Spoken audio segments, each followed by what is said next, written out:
Hey guys, what's up? My name is Bharat, you're watching iGyaan. Today we are checking out the new Xiaomi Robot Vacuum Mop 2i. If I said that correctly, then that is what this device is. It's priced at 16,999, which is cheaper than what we've seen in the past, but it's also missing out on some of the features. And if you can look at the device over here, it's white in color this time around, which may or may not be a good thing for Indian households. It does look minimalistic, but dust plus white may not go well together. Either way, let's find out if this one is for you. To start off with, it is cheaper than the previous generation of the RoboVac, but it's missing one of the major components, which is the LiDAR sensor.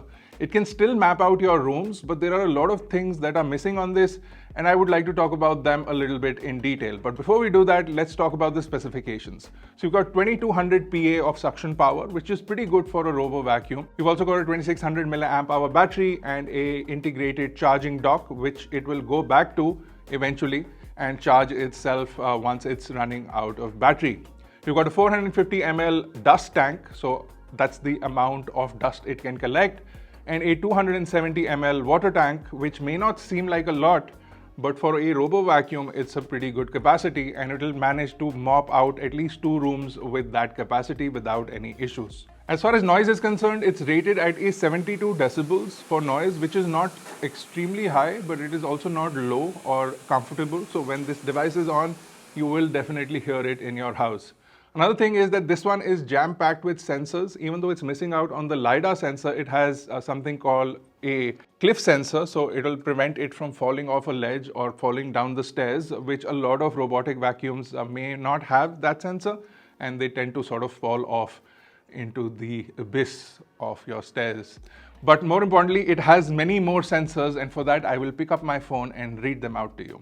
So you've got an image sensor, a wall sensor, an IR sensor, a docking sensor, a cliff sensor, collision sensor, dust compartment sensor, water tank sensor, caster wheel sensor, and a wheel speed sensor. A wheel speed sensor is something that I've seen only in cars till today. But either way, this device has it. You've also got 2 buttons on the top. One is a power button and one is a home button.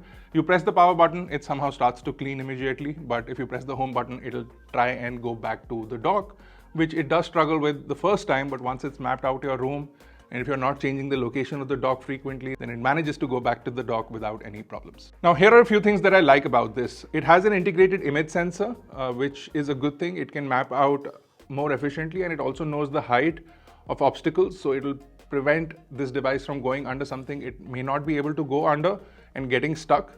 Because it doesn't have the LiDAR sensor, it is much shorter in height and can go under sofas quite easily.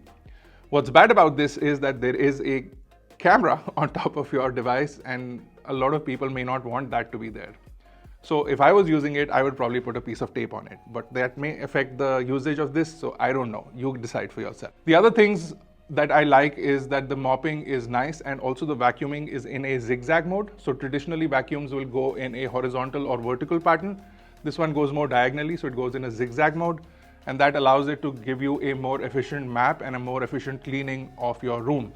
It also maps out your room fairly well, but you don't have any controls in the app to sort of decide what area you want to clean manually, or you don't have any remote controls either, so you can't move this device manually, so you don't have like an up, down, left, right, which you did with previous RoboVacs.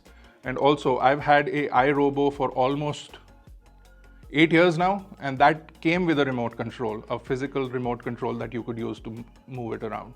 So that is definitely something that should have been in this, but it's not, so you have to leave it on its own autonomous capabilities, and sometimes they may or may not work. Another thing I like about this is that it doesn't really matter what kind of flooring you have, so it can go on tile, marble, and even wood, and it also climbs over carpets without any problem, and it continues to vacuum.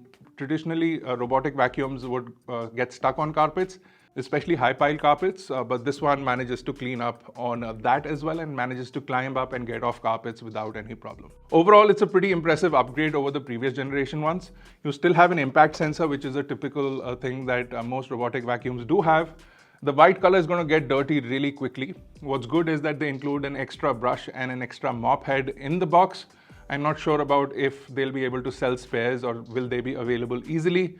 But out of the box, you are pretty much set to use this device for at least a year, if not more, depending on how frequently you clean your house and how dirty it is. Either way, it's definitely more affordable, so that's a good thing. It runs for about 100 minutes on a full charge, which is pretty good for a robotic vacuum, and it is fairly easy to pair up with the Xiaomi Home app, even though we struggled because it was a pre-release unit. But we managed to make this video for you either way. I hope you guys enjoyed it. If you did, smash the like button, hit the subscribe button if you're not already a part of Team iGyaan. This has been Bharat. I'll see you in the next one.